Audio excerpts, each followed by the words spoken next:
This is gonna hurt. It's time for the Suffering Podcast. On any given day, tragedy can strike.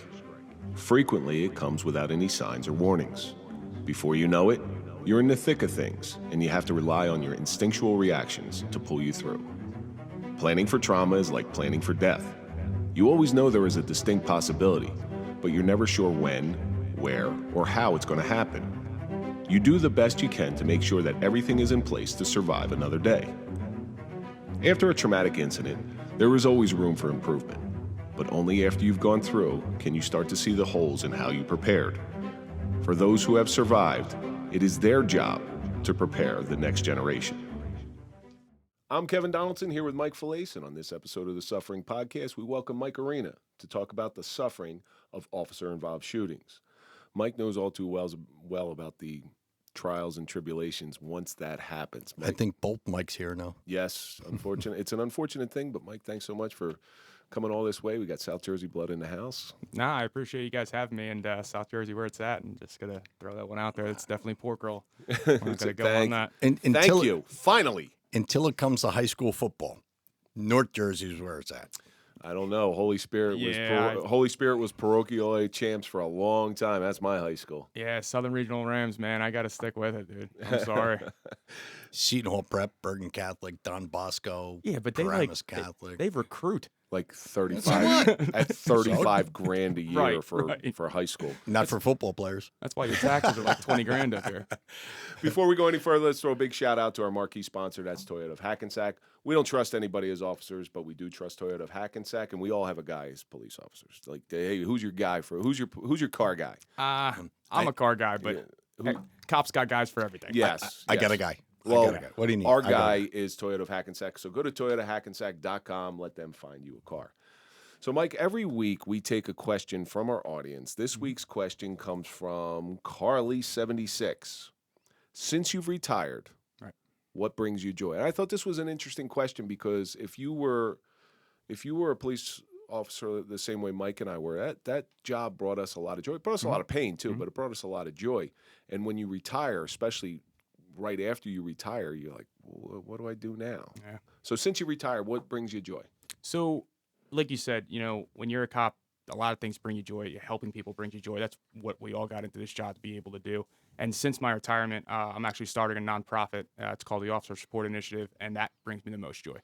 Speaking with other cops that have gone through a lot of traumatic incidents around the country, from literally California to Maine to everywhere. Speaking with them on a daily basis and just trying to, understand them and let them express their stories to me. That's what brings me joy. Mike, what do you think? Well, you know what? I mean, as gay as it sounds, Sorry, Mark. Mark, do you understand that we are very well supported by the gay and lesbian community, the LGBTQ community? We have Okay. our cards. okay, as straight as it sounds, one of the things that, this podcast brings me joy. Yes. It really does. I mean, because we're out there helping people. And when people come up to us and say, you guys are doing a great job, you're really helping people. And that brings me joy. But the other thing is I got into volunteer coaching. I was coaching, I was a volunteer coach with high school football and high school baseball. And it's our way. Like you said, we're public servants. That's it. Yeah. You're giving back to the community. And Right. my way to give back to the community was to help out with, football and baseball. Yeah, And through the youth, that definitely. brought me a lot of joy. Obviously, like you, this show has brought me a lot of joy. But aside from helping people, which I think we all can agree that really does make you feel good, I enjoy the creativity of it. I Right. enjoy being able to make something out of nothing.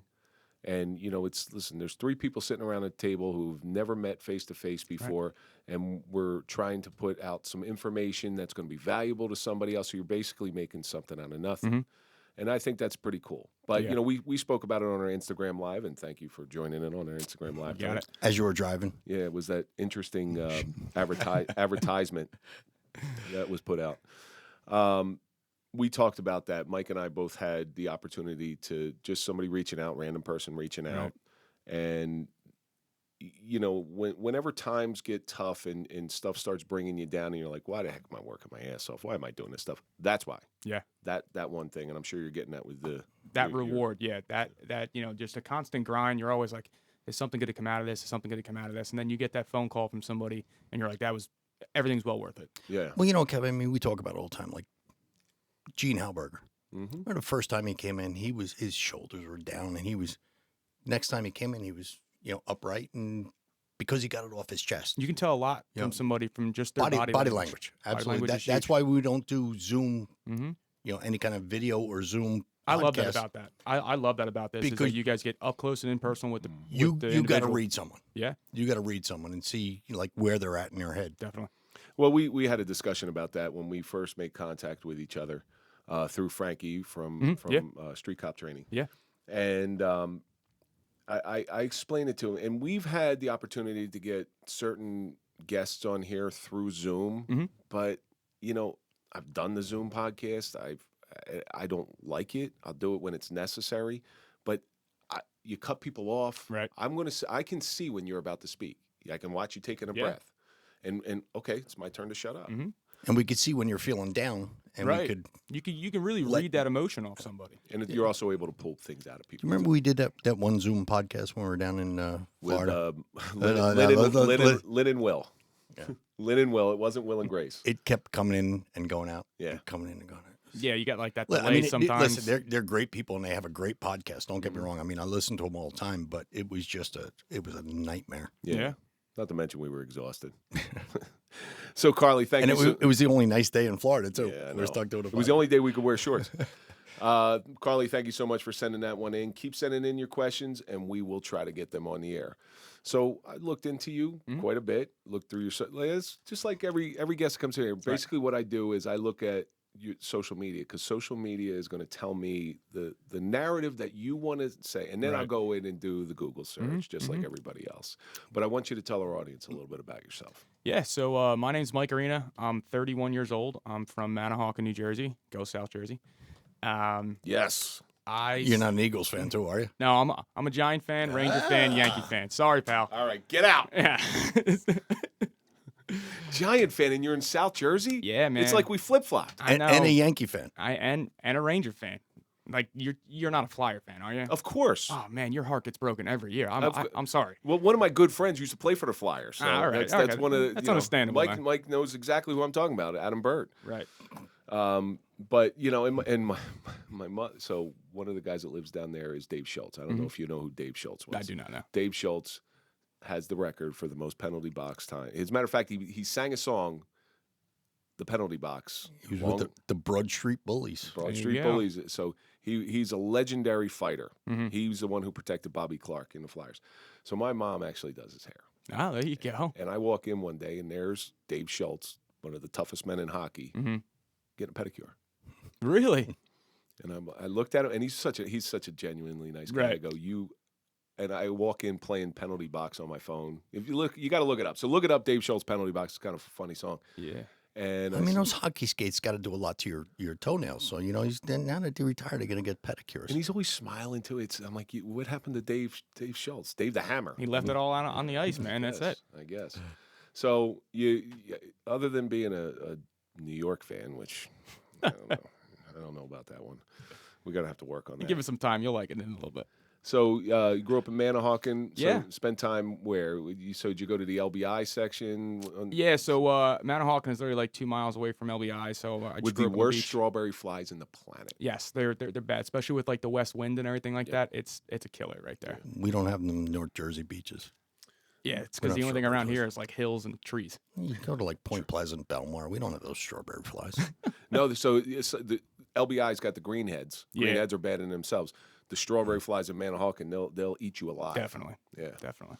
But yeah, so I mean, started. that's a great promotion for the Jersey Shore. I appreciate you really promoting the Jersey Shore like that. Manahawkin's far away from Jersey Shore. Yeah, it's like half Pine Barrens, half. It's like there's no boardwalk, there's nothing there. It's relaxation or Pine Barrens. Flat. One of the two. Yeah. Super flat. Exactly. Yeah.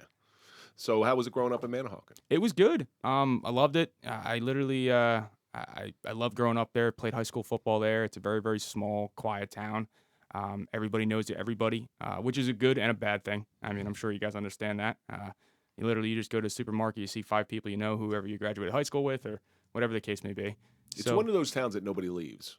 Yeah, Yeah. you ain't kidding. Yeah, nobody leaves. It's the same people who grew up playing junior league football are the same people working at the supermarket, the gas station, whatever Right. else is Right. close by. Yeah. Yeah. So yeah, I grew up doing that, and then how I started my career in law enforcement. I actually graduated high school. I became a special in Point Pleasant Beach. I was a special up there for 2 summers, and then I got hired by state correction, took the civil service test. No, stop with the special portion Right. of it. So when I used to go home for college, I'd work in Avalon, work at Jack's Place right on Ocean Drive. Right. And so Avalon had 2 cops in the winter, and they had 30 specials Right. in the summer. Because obviously you get the Pennsylvania traffic coming 100%. in there. What was it like? Did you get looked at differently as a special? Definitely, Yeah. because a lot of people from North Jersey would come down to the shore, and they know you're part time. They know you're like summer cops. Just call them square badges. Right, exactly, like rent a cops or whatever the case may be. So you got heckled a lot, but at the end of the day, especially working in a beach town like that, when all the bars close and everything like that, you're doing the same thing as the full-time officers do. Like you're rolling around with drunk idiots, you're dealing with all that stupid domestic stuff, because once you put alcohol involved and partying all night and someone gets into an argument, it turns into fist throwing, and you guys know that gamut. Well, they're not going to identify whether your badge says special Never. or police. No. It doesn't say that. Yeah. Yeah. I mean, some departments have like a patch on your arm that's like special 2 or whatever the case may be. So, yeah, like I said, I did that for a little bit and then took the civil service test. Got picked up by state corrections. I worked in Trenton State Prison for a little bit. With the salad tosser. It was fun. That's where he is, right? Yes. The salad tosser? Yep, Yeah. yep. And if you don't know who the salad tosser is, all you got to do is watch the Chris Rock special, and it'll scare the shit out of you. He says something like, HBO put out this documentary about Trenton State Prison, and he goes, you don't want to put kids in Scared Straight, just put them in front of the salad tosser guy. Yeah. And I don't even want to tell you what salad tossing is. If you don't know, look it up. Use your imagination, Yeah. people. I don't want to know. But that's also where Kuklinski Yeah. was. Yes, and also where Jamal Crockham is. He was the guy that took Christopher Maltos' life, the Lakewood cop. Oh, yeah. So he was on my unit when I first got hired there, and so you just have a lot of monsters in there, and I enjoyed it for a little bit because I love throwing hands. You know what I mean? I was like, if you're gonna pay me to get in fights, here we go. But I mean, these guys are guys that have nothing to lose. Absolutely nothing. they They're in got there for nothing their to lose. entire lives. And They nasty, too. they get sentenced to They're gross. a life term in prison. Mm-hmm. What do they got to lose? Right. What are you going to get into a fight with a corrections officer and get another life term? All they do is they get thrown into like whatever our detention unit was. Right. I think it was like 7 left at that time, and it's like our ad seg. They go in there for like 2 or 3 months. Same thing. 3 hots in a cot. And they go right back to Gen Pop. So they got really nothing to lose. Yeah. So they don't care if they smack you in the face or whatever the case may be. So I enjoyed that. Getting smacked in the face. Yeah, Right. it sounds fun. Sounds With like a sock of batteries. Right. So yeah, I did that for a few years, and then it got to the point where I was like, man, this sucks. Like when you work in state prison, you basically get treated like an inmate. You got to go through. I was going to say, you're more of a prisoner than they 100%, are. yeah. Because So the prisoners could roam, and like Gen Pop, they could roam. You Right. have your assignment, and you got to you're stay right stuck there. in your unit for 8 hours, right? And when you get into the prison, you need to go through a body scanner. You got to go through a metal detector, so you can't bring anything in, obviously, right? You're dead to the world for 8 hours. You can't bring your own food in, so you got to eat what the inmates make you in the ODR, which is the officer's dining room. So yeah, that's something I would do. I just Right. That's intermittent fasting at its best, right there. 100%. So I work 2 to 10 shifts, so you either got to intermittent fast or you got to eat something. So some guys eat the food. I chose not to. And if I did make it, I would make like a cheese quesadilla. I'm like, how much could you really screw this up? You know what I mean? This stuff comes packaged. Hopefully no one screws with it. So that's what I would really kind of run with. And I did that for a few years. And then my buddy who works down in Prince George's County, Maryland, called me. And he was like, hey, man, we're hiring if you want to come down to be a county police officer. I was like, I want to go back to the road. So I left state corrections, went down there, went to a 3rd police academy. Worked down in PG for a little over 3 years. And then all my buddies that were working in beach towns like Point Beach and, down AC and all that area, they were like, dude, you got to come back up here, man. We're making good money up here. $100,000 sit on the beach. I was like, you know what? I'll transfer up. So I transferred up. I got hired by Stockton PD off the state civil service list again. Worked there for like a little over a year. That's about 3 miles from where I grew up. Right. Yes, because you know the area, definitely. So I worked there for about a year. I got put on the county SWAT team down in Atlantic County, and then I transferred to Ventnor, and I finished my career out in Ventnor. Yeah, so Ventnor used to be like, it was the people who didn't want to live in Atlantic City anymore, Right. the richer people. Yes. But wanted to go to Atlantic City all the time. They wanted to be in that city. What's it, about a mile south of Atlantic City? Borders. It's borders. Yeah, borders. borders, Yeah. right when there. when you see You get that one little lake right there. That when you see the Knife and Fork, which is on the corner where Pacific and Atlantic meet, Yep. you're in Ventnor. Mm-hmm. And Ventnor was always a very they always had a very tough football team growing up. well, if you're coming down, what's it, the Atlantic City Expressway, you look to the right, it's Ventnor. Yes. To the left, it's Yes. it's Atlantic City. You're correct. Yes. Yep. So it's an interesting area, and then when you go further south through Margate, and Yeah. Newport, then you start. It keeps getting like richer and richer as you go down. And that, you know what, it'll change, just like Ventnor changed. When I grew up, yes. Ventnor was super rich. We call it like the cigarette, right? So Atlantic City would be like all the tobacco, and then Ventnor's going to be your filter, right? And then everything goes in Margate and Longport's all the nice stuff. But eventually that filter gets dirty. That filter too. gets dirtier. Like it gets bigger and bigger, longer and longer. I mean, and Margate's dealing with it too. It's just progressively going down. You can't stop. Unfortunately, you can't stop what Atlantic City's turning into. It's just it's a train, and it's going to derail at some point. And unfortunately, that's it. I was down there not too long ago, and growing up in Atlantic City, we would go.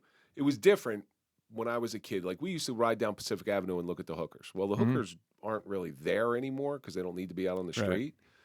They'll be dead. Yeah, it's just like the town that time forgot. It's all check cashing places and Yes. and bail bond stuff. And you probably saw it like from where you grew up. I mean, you probably have the best perspective of it. I mean, you grew up there, and now you're seeing it, what it is firsthand. So it got nice for a while. Right. So Gardner's Basin Mhm. was the inlet. Yep. And there were certain times of the day at night you never went into the inlet. Like me, I could never go into the inlet. Mhm. I had a lot of friends and they told me, they're like, stay out of the inlet at night. Now it's Gardner's Basin, and the last time I was down there, I think I took my kids on like a dolphin watch. I go, what the hell happened? What is this crap? Right. This was a place you didn't go to. Now you go to Ducktown. Ducktown was always the really nice area, but I took my wife a couple years. I noticed this probably 15 years ago. I took my wife to Angeloni's, which I hear is closing. Yep, it is.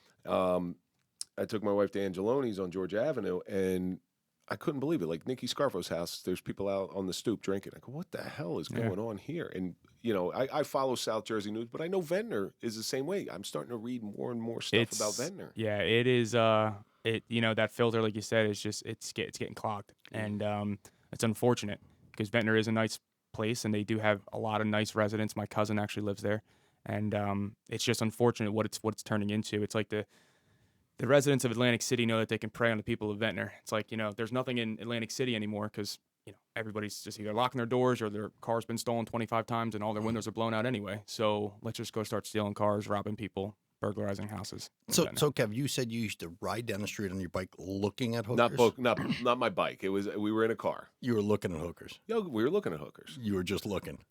Yes, I was You were just just looking looking. because if you saw it back then, all right, if you listen. s- so there was I one want to get this straight. There was. I'm going to tell you how good I was. So there was at where Showboat is. There was one, and we used to call her Orca, and she was A hooker? Yeah, she was a big gal. All right, she was a very sturdy gal. How'd you fit her in the car with all you guys? we had a Subaru Brat with the seats in the back. With a hatchback. Yeah. Blew that suspension Orca out. hung out the hatchback. Remember the seats in the back with the handles? So, but that girl, as big as she was always busy. Oh, I'm sure. Always busy because Sure. people had a thing for her. So Yeah. that was an interesting thing. But the city's changing, and guess what? As they started moving people out of the inlet, and I knew it was going to happen. Right. You're going to see because the inlet was the worst, and you're going to see just people go. And a lot of them went to Pleasantville, and Pleasantville was never nice. It Galloway. actually was nice in the 70s, but it wasn't nice when I grew up. And they want to stay near the city, so they go to Ventnor because it's parents wanting to get their kids out of a bad element. Right. The problem is the bad element follows those kids because they keep the same friends. Yes. And then you got like Ventnor goes to Holy Spirit and goes to Atlantic City and everything like that. So you got families that want to move out because they want to have a better life because they know the city's just going to shit. So they do go to Ventnor because they don't want to take their kids out of school, right? And everything just kind of follows and trickles down the hill. That happened up here.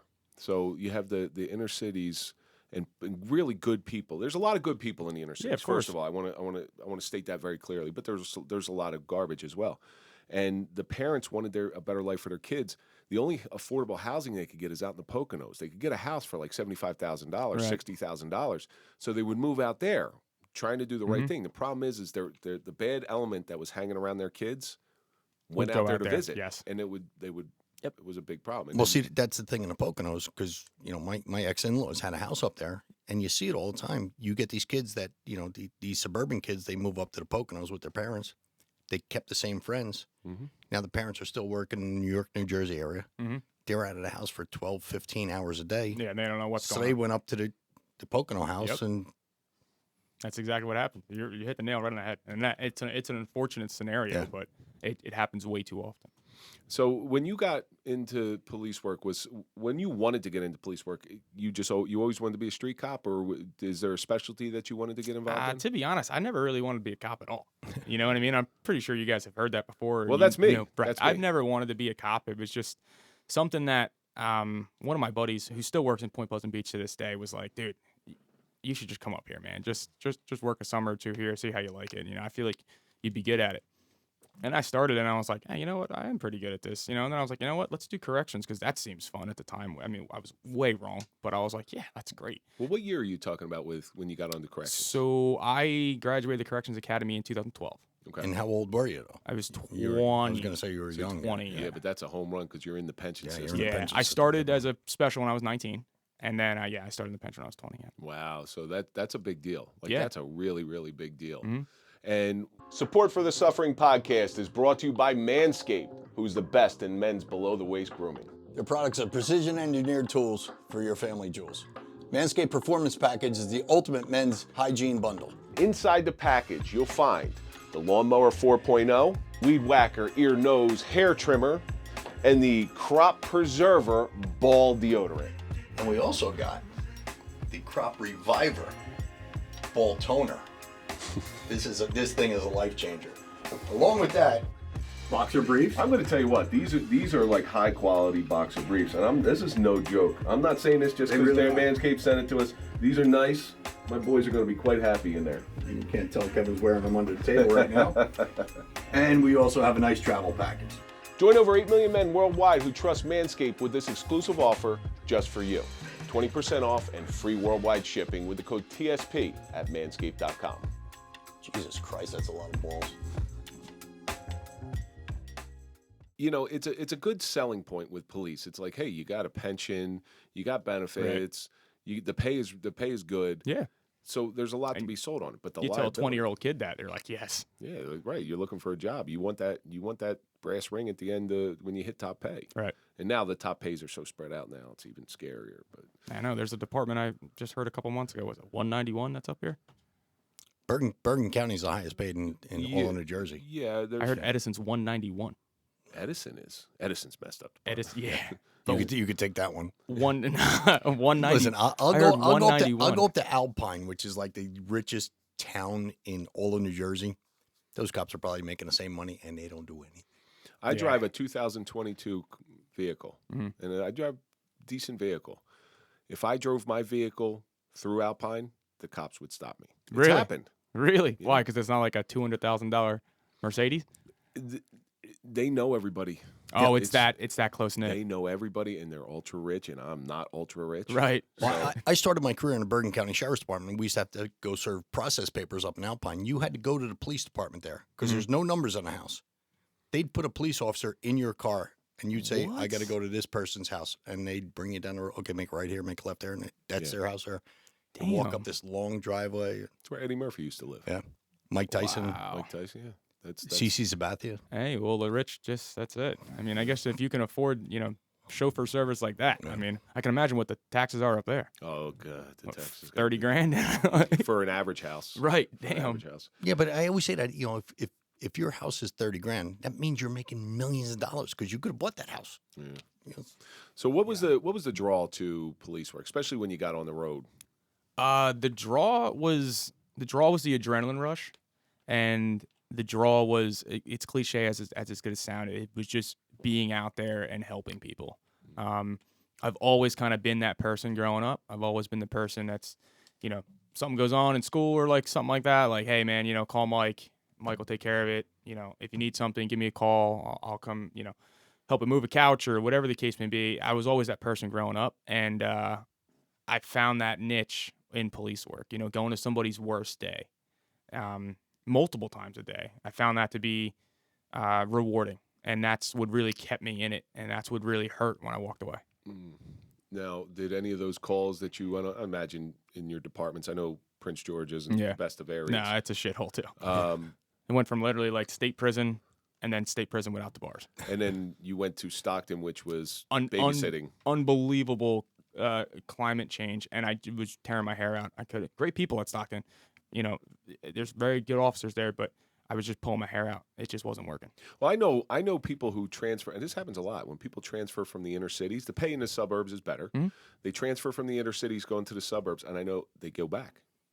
To the inner cities. To the inner cities. Yeah, because that's why I went to Ventnor. Because they're bored as hell. Yeah. Right. You're 100% right. Like, I went from throwing fists with the worst criminals in the state, in state prison, and throughout, you know, the country, because they all get shipped there, to, you know, locking up some of the worst people in the D.C., Maryland, Virginia area, and then to sitting on a college campus with college kids drinking beer and me trying to bust their balls about that. And that wasn't flying. So I was like, well, Atlantic City's not hiring right now, but Ventnor Civil Service, so we're going to do that transfer right over. I don't know whether I could take the attitudes of college students anymore. Couldn't. Because they do think they have the world all figured out. 100%. Listen, man, you're 20 years old. Right. You don't know shit. I'm not going to sit here and tell you don't know shit, but you don't know shit. And sometimes you just want to let them fall on their face so they can learn. Yeah. And that was one of the things I was kind of butting heads with my administration. I was like, you know what? Screw them. If they want to go and do this dumb shit, let them do it. You know, they want to go walk down Pomona Road and get picked off by a car because they want to walk down the road drunk at 4 o'clock in the morning. You know how dark that road is. Pomona Road, by the way, is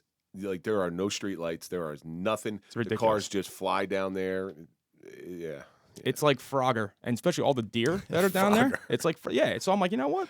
Let them go walk down the road. If they want to make this decision, make this decision. That's a new thing, by the way, the deer. They weren't around all that much. Yeah, that's probably within the last 20, 25 years. They were around, but they weren't around that much. Yeah, there's a lot down there now. Yeah. It's up here. Wait, just be careful driving home from there. No kidding. So your career's going pretty good. Yeah. Were you at SWAT? I was. You were at SWAT with Ventnor? Mm-hmm. So, yes, he worked with my brother. I did. Was my head smaller than my brother's at least? A little bit. Not much. Yeah. A little bit. And I got a big head. I know it. But how was SWAT? Do you like that? I loved it. And that was one of my goals when I first got onto just in law enforcement. My goal was to never to make rank. I didn't really care about being a supervisor, mainly because I wanted to be there with the guys. I wanted to be in the shit. And I found that as my career progressed, I'm like, I want to do SWAT. I want to do what a lot of guys can't do or strive to do. I'm always that person looking for, you know, the best ability that I can create for myself. Some guys like to just kind of, you know, coast along. Coast through their career. Right, and that wasn't me. So you know, it's same thing came out. We had Jose Medina in here last week, Team APC. He's SWAT through and through, and now he's been training SWAT for quite some time. 21 years. I hear the same words coming out of your mouth that came out of his mouth, as far as the love for it and the drive and the adrenaline for it. Now, there was one incident where SWAT was called in Ventnor. It was a shooting incident. Yes. It wasn't your particular incident. It was not, which no. we'll get into. Were you on that one? I was not. Yeah. That was before I joined the team, but that incident was a call out for an armed subject. Same kind of thing. He was barricaded inside his house. And unfortunately, he opened the door with the shotgun, started putting rounds down range at the officers, and they had to take the appropriate action and neutralize him. Yeah, he went down. Yeah. But I know there was a lot of lawsuits on that one. Very much. Yeah. Which is a shame. Somebody's shooting at you can't shoot back. Yes. I mean, I'm pretty sure you guys know that firsthand. So, yeah, it's Listen, I got on the SWAT team in November of 2000. I was on the team till the day I retired. How rewarding was that, right? Oh, like fantastic. when you first get on, it's like when I first took the like SWAT test, I actually failed it the first time. I missed it by 1 round, by maybe like half of an inch. Because like, you know, you gotta, when you do your shooting qualifications, they have to be on target. They gotta be in that square. And the way AC Atlantic County does it, they do your PT test and then your shooting test right after it. So you're fatigued from your PT test. And there's a reason they do that. 100%. Yep. You got to be able to shoot under pressure. You got to be able to shoot tired. And you got the rest of the guys watching you and everything like that. So all that pressure's on. and I failed my first time. And I remember one of the team guys came up to me and he was like, dude, you're good. You got this. Just come back, take a deep breath, come back in a couple days and crush this. And that's what I did. It was that confidence that they had in me. And ever since then, I've tried to instill that confidence on everybody I've ever talked to, guys that have joined the team or guys that want to join the team or anything like that. I've always tried to mentor them. Like, all because you fail now does not mean you have to fail through everything. You can continue to keep bettering yourself. And just have that, you just got to have that mindset to continue to keep pushing forward, that never out of the fight mindset. Because if you quit, you quit. With our SWAT team, we used to go in full gear. Same thing. We'd have to run a mile.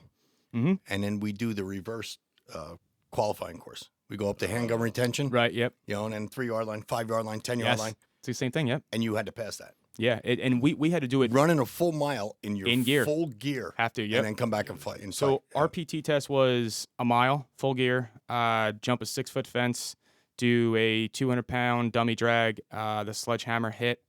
Got to put your gas mask on, bear crawl 50 yards, and then you got to run up 4 stories, run down 4 stories, pick up a ram, run back up 4 stories, run down, and then you're onto the shooting course.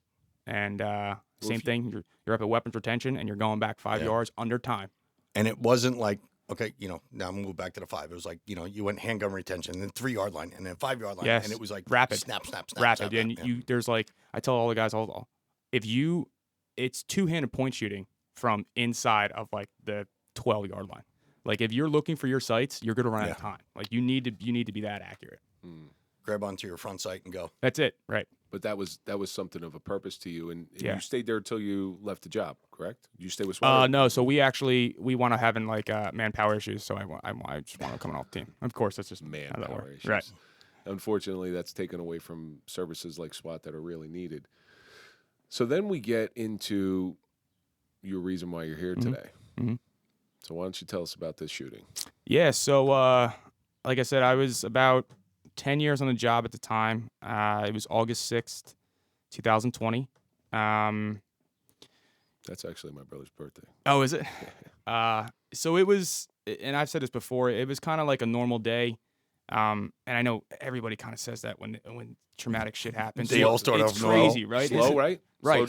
Slow day? Slow. Where you're sitting there wishing something happened. You know, give me something to go on to. That's exactly how it was. We had a storm roll in the morning, and it was a hell of a storm. And I remember, like, so bad that all the storm drains were kind of clogging up. And you being on the island, like, you know, like that drainage system, sewer system there's not much pitch on there. Because actually, right. Drainage is something I'm involved with now in my current profession. And it's so flat down there that they actually have to create undulation in the road in order to get the drainage. Right. So all the sewer grates were clogging up and everything like that. So everything was flooding. And you guys know, both being cops, that nothing really goes on when it's raining out. You're just sitting there in your car, you're directing traffic, you're doing something. That's the best time to speed. Because no cop wants to get out of the car, write a ticket when it's raining. When I first got on, they say a good cop never gets wet. Yes. Is never tired and never goes hungry. And those are the words to live by. If anybody's listening to this who's not a cop or thinking about being one, that's very wise words. Mm-hmm. So it was very slow in the morning. We had a storm roll in. And then it was just a very oddly slow day. And I remember we got a call for a stolen vehicle. Our town was split up into 3 wards: 1st ward, 2nd ward, 3rd ward. I was in the 1st ward. My partner, Pierre, was in the 3rd ward. We get a stolen motor vehicle out of the Acme in Ventnor. So we go there to speak with the caller. Caller's not there. Dispatcher's like, hey, the caller left, but he'll come back. And he's going to just come to the police station to file a report. So I was like, okay, this is BS, because I was there to help him canvass the area, see what I can help do. So I leave, and as I'm coming out of the Acme parking lot, I go to make a left on Wellington Ave. And as I make the left, I see this guy and this 2-door coupe, I think it was a BMW, Mercedes, whatever it was. He's pointing at me and pointing back, And I didn't know what the hell this guy was talking about. So I make the left, and I get behind him at the light. I roll down the window. I'm like, hey, buddy, what's up? What can I help you out with? He's like, I don't know what's going on back there, but there's a postal truck driver in the middle of the road, and this guy's running around it like crazy. I think he's trying to steal it. So I was like, all right, here we go. Like, it's like 2 o'clock. I'm like, all right, here we go. Here comes the waterfall of all the bullshit today. So I flip a Yui, and I throw on the lights, and I start going down. And as I start going down, the call comes over dispatch for an erratic male in the middle of the road. I called out. I'm like, hey, listen, I'm en route there right now. The call is going to be in Atlantic City. So Atlantic City and Ventnor, they meet up, right? They're bordering towns. So West End and Wellington Avenue meet up, and it is a horizontal road. It's a 2-lane highway, which you know probably very well. I know where it is. Yep. So I get there, and I see the postal truck driver, and I don't see him directly. I don't see him immediately. I call out with it, and I told my dispatch, I'm like, call Atlantic City. This is their bag of shit right now. Have them start coming this way. You're always willing to push it over the border. Listen, you guys are both cops. That's exactly how it works. So Shoveling the shit. It's on your side of the road, so you there take could be a dead body laying there, and I'm like, and you're nudging it over there. Before Atlantic City gets here, you kick the foot over the line. You ain't kidding, man. That's exactly how it happened. And every cop listening to this, you're laughing because you know that's exactly how that works. So a quick story about that one. Quick little sidebar. We had one of our towns who were notoriously lazy. Who my father-in-law worked there. Right. So anyway, we have one intersection where there's 3 towns meet in one little place. So car goes off the road, the woman's plastered drunk. Right. And one of their cops shows up and, nah, it's yours. And I'm like, no, it's yours. And, no, it's yours. It's definitely yours. I'm like, dickhead, look under her car. She ran over the sign that said, welcome to, I won't say the town. Yeah, but that's exactly how that happens. We're just trying to push it off. So I get there, I see the postal truck driver, and I go up and I speak with him. And as I'm speaking with him, I can see out of my peripheral, like my eye, I'm like, all right, I see a male. He's walking along the roadway there. So the postal truck driver's like, dude, I don't know what's going on. If this guy's trying to steal my truck, he just jumped in there. He's bleeding from the neck. I don't know what's going on. He says he's trying to get hit by a car or he wants to steal my car. I'm not sure. I was like, all right, man, not a problem. Close the door, lock it. I'll be right back. So I start walking up to him, and this was, during the time where we had to wear the masks, right? So as I'm walking up, I was like, I'm not wearing this. It's hot. This is not happening right now. It's August. I'm sweating enough, and I don't need to be wearing this. So I put it back in my pocket, and I started walking up to him, and I was like, hey, man, what can I do, man? Like, how can I help you? Just, why don't you take a seat for me? And I start just giving him just normal commands, like, just take a seat. How can I help you? Like, what's going on? Are you hurt? And he turns to me, and when he turns to me, I can see he has a laceration from, like, where his left earlobe is all the way down to the front of his neck. He sliced his jugular. So I call it out immediately. I was like, start me an ambo because he's bleeding from the neck. And as he does that, he then turns towards me, and I see that there's a broken glass bottle in his hand. And I don't know if you guys are drinkers or anything like that, but those big Jack Daniel bottles, like they're almost like gag gifts kind of thing. That's what it was. It was that big, thick, sharded glass. Yeah, the thick glass bottles. Right. And he had the base of it, the neck of it, and he broke it. So it was maybe about 4.5 inches, and that's what was sticking out of his hand. Turns to me, and he looks at me, and he's like, fuck you. He starts walking towards me, and I'm like, just drop the bottle. When he started yelling at you, fuck you, there are some people in this world that can take that and just sort of maintain calm and everything. I always had a problem, although I actually had to consciously, every time, just keep in my head. Kind of like decompress. Yeah, because somebody screaming in your face, fuck you, you're like, fuck me, fuck you. It rattles you. Especially when you're there to help them. Yeah. And you're saying, fuck you. You got to be a very select individual, and that's what a lot of police officers are, to be able to take that. But if you're thinking back and in your mind, at what point did this become something more of an EDP, which is an emotionally disturbed person? Because obviously, there's something wrong with the guy. Either he's on something, he's drunk, whatever it is, something's going on with him, where it started to become an aggressive situation. Well, so as that progressed, I had one of my class 2s come up, and as we talked about the special role before, they're not covering the like PBA. They're just something happens. It's just not gonna end up good for them. So I had him block traffic. I continue to keep giving him commands. My partners start coming up. And kind of like how you said, like, when does this become an EDP, is we continue to keep giving him the commands to drop the bottle. And he just keeps telling us, fuck you, you got to shoot me. I want to fucking die. And when those words start flying out of his mouth, I'm like, this is definitely going to be a suicide by cop. Yeah. Right. He's like, I'm hurting, fuck you, shoot me, kill me, the whole gamut. He gets to a point where he's like, okay, all I want is a bottle of water. So me and my partner are like, okay, here we go. Like, We're able to. This is our rapport. This is our in right now. If we can get this in, we're good. We get him the bottle of water. We throw it to him. He then drops the bottle, hit the glass bottle, picks up the water bottle like this, picks it up, drinks it, says, "Fuck this, I want to die," drops it, then picks up the glass bottle again. And then immediately I knew that this was a suicide by cop, and this guy was going to do any means necessary, include stab one of us, to be able to have one of us shoot him.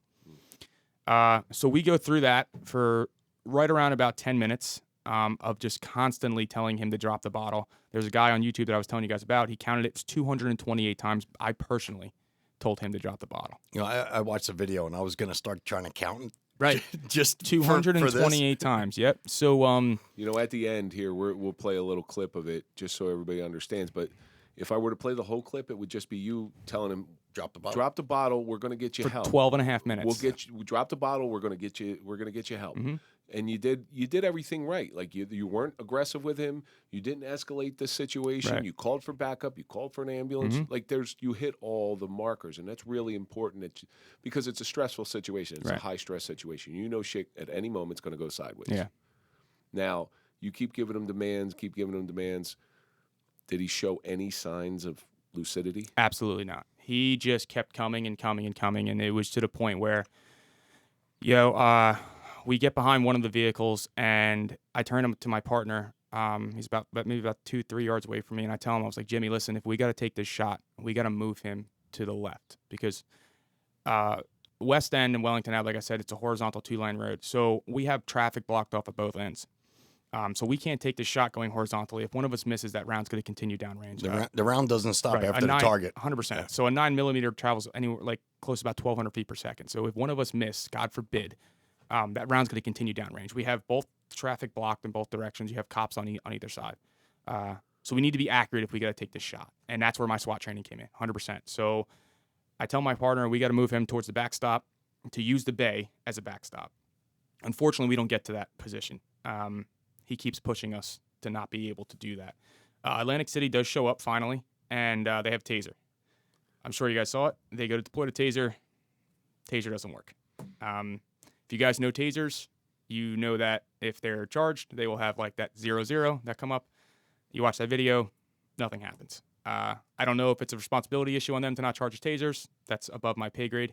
But regardless, taser does not go off. He sees this, and you hear it in the video. He's like, I can eat a taser. I can eat a fucking taser. Here we go. So at that point, I'm in front of one of the vehicles. Was there any other... Did anybody pull out OC spray or anything? No. We couldn't get that close to him because if he kept charging towards us and we kept creating distance. Like, you guys are both cops, like the 30-foot rule, right? Mm-hmm. So you need to be able to unholster and, create distance as a subject's approaching you. They can clear that gap in 30 feet faster than most officers can unholster and put effective rounds down. Back in the academy, we were told 21 feet. Right. So it's 21, 30, thing, yeah. whatever case may be. Right. I think now it's actually. I think it's shorter than that. It was 20. No, it was 21. But I think now they said it was 27. Yeah. Yeah, it's around that. Yeah. That foot rule. So we are creating distance. We can't get close to him. He keeps telling us, he's like, I'm gonna fucking stab you. I'm gonna stab you. And he's looking at me because I'm the first one on the scene. I was the first one to make contact with him. So he continues to keep looking at me. So when they go to deploy the taser, it doesn't work. He lets out this blood-curdling scream and starts running at me and my partner. And so my partner's on the left of me. I shoot lefty. My partner shoots righty. So I move my partner to the right of me, and he starts running at us. And as he starts running at us, we're backpedaling. There's like a spool wire. They were just doing like the power lines. So spool wire, we got to kind of trample ourselves over. We got to high step that over.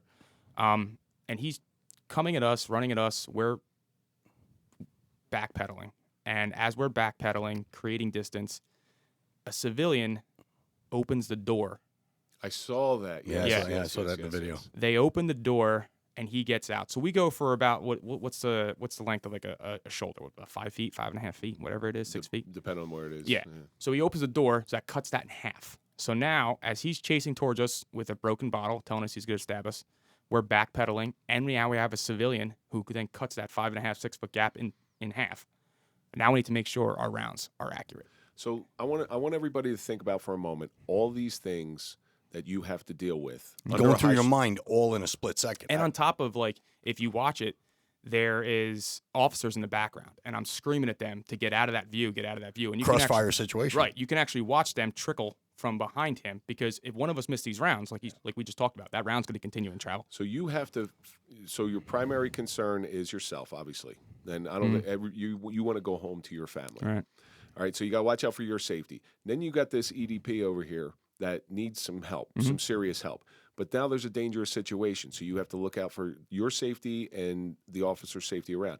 And then if there is a shot that has to be taken, you have to try to get an angle so it doesn't hit another car or another officer.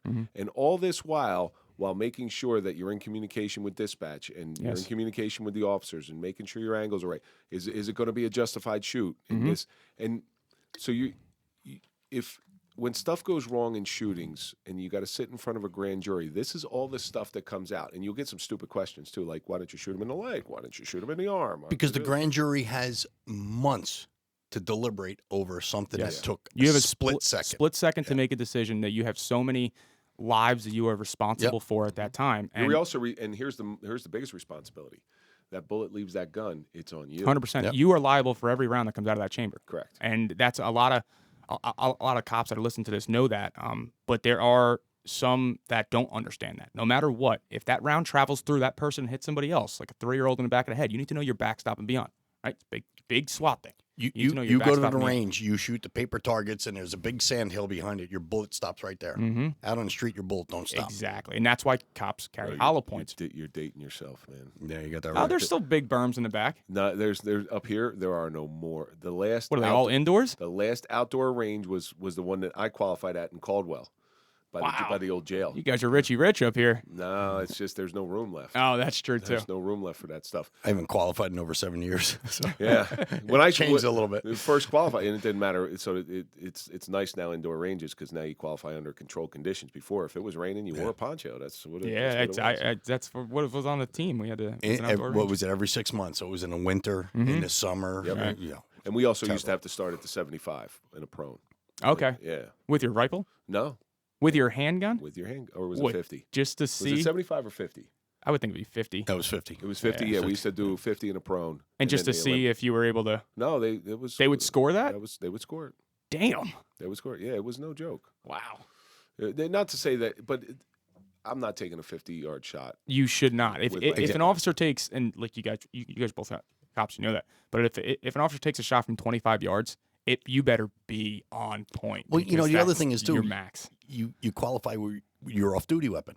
Yeah. Right? Try doing that with a snub-nosed 38. Yep. You qualify with your off-duty weapon from 25 yards. You do the regular, PQC qualifying course. Yeah. If you're off-duty and you shoot someone from 25 yards away, you might as well throw your gun at them. You ain't never seeing that gun again. Ever. It's gone. Off-duty training should be like from 10 yards and in. Yeah, well, that's what what is it? I think that's like 87% of officer-involved shootings are from 7 yards or in or something like that. Because we're always in close quarters with these individuals. CQBs. Yeah. So at what point did this become the shots inevitable? Yeah. So when he starts running us, the civilian opens the door. I start screaming at the guys behind to get out of the view. Instinctively, me and my partner we planted our foot and we pressed off the rounds. It was probably almost like close to being simultaneously. Like I pressed mine off and I heard his right behind me, and he's a righty and I'm a lefty, so he just blew out my ear because he was literally that close to me. So the shots come out, 6 shots come out, all of them land. You just shot 6 times, or no, collectively? So collectively 6 shots come out. I fire 4 of them. He drops. As he drops, he still has the bottle in his hand. So if you watch the video, we're still giving commands, drop the bottle. He does take a deep breath, gasp, opens his hand. And that's when I know, okay, he's out of this. And I say it on camera. I'm like, he's out of it. I tell my dispatch, shots fired, start an ambulance, the whole 9 yards. We get to him, we glove up, and we start, we got to cuff him, right? So we cuff him, and I don't know at the time that he slit his wrist. But so whatever, we cuff him up, we turn him over, and we're doing anything that we can to be able to save his life at that point. Render first aid. Right. We get all the trauma kits out. We're plugging holes. We're doing all this. The body camera shuts off at that point. And it shuts off because that's the AG's rendition of it cuts off right there. So we're doing everything that we can to be able to keep him alive. He's kind of going in and out. We're trying to put water in him, all this. Is he talking to you? Barely. Yeah. I mean, it's coming. Like, I can see where the rounds hit. We shot him from maybe about four yards away. Yeah. You did it until the threat stopped. Right. So I can see the holes in his shirt. I can see the cavity in his back. I go to put my hand on his back. He's kind of sitting up, and I can feel my hand go into his back. So I know it's not going to be good. We're calling for the ambulance. The ambulance can't get there because we blocked off the roads. So collectively, me and my partners, we all looked at each other, and without even saying anything, we picked him up and we ran him 40 yards to the stretcher. We get him on the stretcher, and it was funny because it's not funny, but there was a video that came out of us running him, and they were like, "Look at these cops! They're just running him to get him out of the camera angle because they don't want to see what we did to him." What we were doing was trying to save his life by running him 40 yards, a 200-pound man running him 40 yards to a stretcher to get the medical care that he needed. So we get him on the stretcher. The medic looks at me, and she's like, "What happened?" And my initial instinct was like, "Are you fucking serious right now? Like, were you just here? Did you just watch this whole entire thing?" She's like, "I can't work on him. He's cuffed." So I was like, "Okay, fine." We flip him over, and that's when I saw that he slit his wrist. And when we cuffed him, the ratcheting part of the cuff went into his wrist, and we got to uncuff him.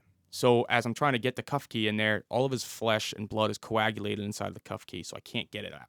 So I'm now peeling the cuff out of his wrist because it went underneath his skin.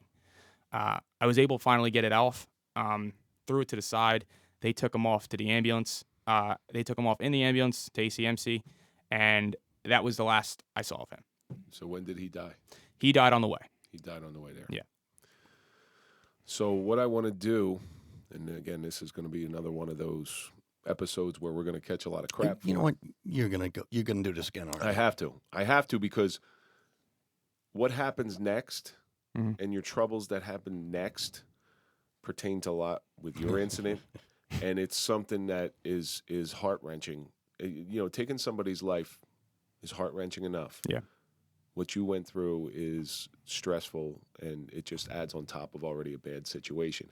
What I also want to do is I want to play a short clip of this incident as much as we think we can play, so everybody gets an idea of how much Mike really did try to de-escalate this situation, because I have seen it. It's public knowledge. I'm not sure. I've watched it a couple times. It's hard to watch. It's very hard to watch because here's a guy. You know what? As you're on it, have you watched it a couple times since? I actually trained myself to watch it a lot. Is it hard? Is it hard to watch for you? No, it's not. It was in the beginning, but I knew this is something that I needed to do in my life, and this is something I needed to conquer. So I made sure as soon as it came out, I watched it. Because like I said, talking to Kevin a lot about both of our incidents, Kevin had a real hard time going back to his scene. That took me a while. He had a real hard time going back to his scene. It took me almost 10 years. Took me about almost 2 years, a little over 2 years. Yeah. See, I go past my scene all the time. I think it's unavoidable. It's right up the street from my house. I've been past your scene. It's unavoidable. Otherwise, you can't get it home. So we're gonna end this portion of this here. I want to bring you back next week so we can complete this. I mean, if you really care about coming back up to North Jersey next week. Traffic's a little bit bad, but I'll take care. I don't have to worry about that. That's going to do it for part one of the suffering of officer-involved shooting. Don't forget to follow us on all social media, LinkedIn, TikTok, Instagram, Facebook, Clapper. Follow Mike at Mike_Failce. Follow me at Real Kevin Donaldson. And, of course, follow the Suffering Podcast. Don't forget, you can always watch you can always listen before you watch. All of our audio episodes come out on Sunday. And tell them to comment.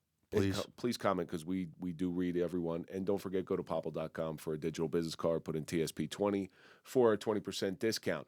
And while we're signing off, I want you to watch what Mike went through with this small little clip we have for you. We'll see you on the next episode.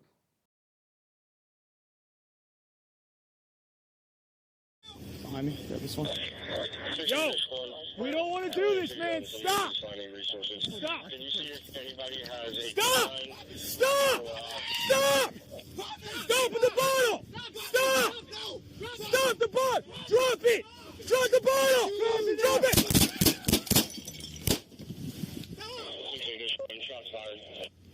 District 1, shots fired. District 1, shots fired. Stay in the car. Drop the bottle. He's done. He's got the bottle in his hands. Drop the bottle. Drop it. Drop the bottle. We can help you. Drop it. Drop the bottle. Drop the bottle. Open your hand. Open your hand. Open the hand. All right, he's out. He's out of these. He's out.